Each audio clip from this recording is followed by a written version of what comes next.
आज सदन पटल पर प्रस्तावित विषय पर अपना वक्तव्य देने के लिए उपस्थित हूं।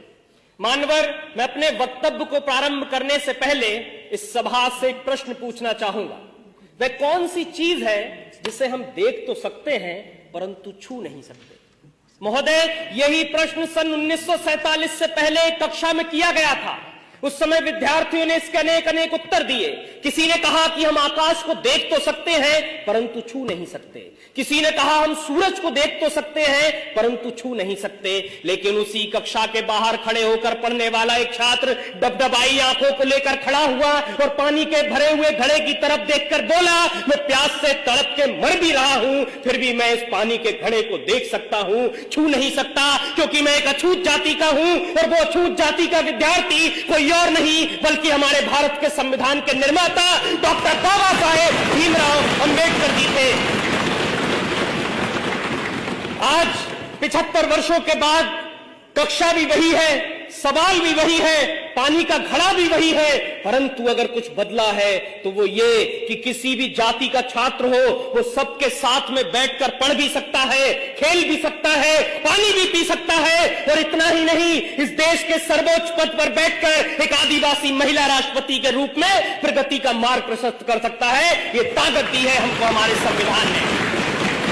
जब जब बात हमारे अधिकारों की आई है तब तब संविधान ने हमारी रक्षा करी है।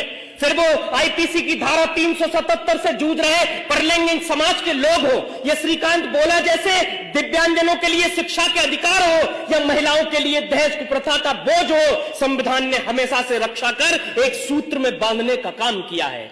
मान्यवर, भारत के संविधान की लोकतांत्रिक यात्रा बहुत लंबी रही है। जब भारत आजाद हुआ तो उसके साथ कई और सहोदर राष्ट्र आजाद हुए, परंतु आज हम वहां देखेंगे तो पता चलेगा कि वहां पर कहीं अराजकता है, कट्टरता है, सांप्रदायिकता है, भुखमरी है, गरीबी है, परंतु भारत एकमात्र ऐसा देश है जो आज उन्नति के शिखर पर बैठा है, क्योंकि उन्होंने धर्म को संविधान माना, हमने संविधान को ही पहला धर्म माना।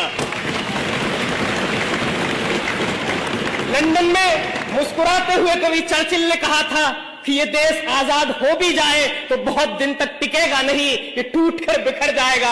अब मुझे लगता है नर्क में चर्चिल की आत्मा देख रही होगी तो सोच रही होगी क्या से क्या हो गए देखते देखते, क्योंकि आज का ये वही भारत है जो पूरी दुनिया में स्टार्टअप के क्षेत्र में तीसरे स्थान पर है।